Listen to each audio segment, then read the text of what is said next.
ಶಾಂತಿಯನ್ನು ಕಾಪಾಡಬೇಕು, ಅಭಿಮಾನಿಗಳು ಶಾಂತ ರೀತಿಯಿಂದ ವರ್ತನೆ ಮಾಡಬೇಕು.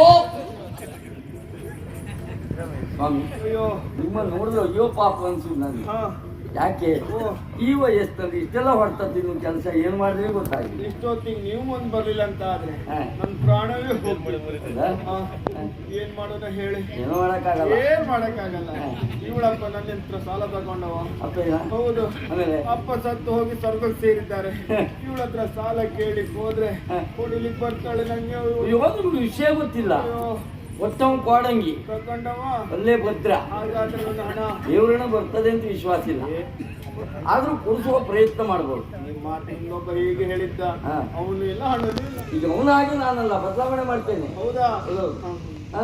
ಸ್ವಲ್ಪ ವಿಶ್ರಾಂತಿ ಪಡೆಯಿರಿ.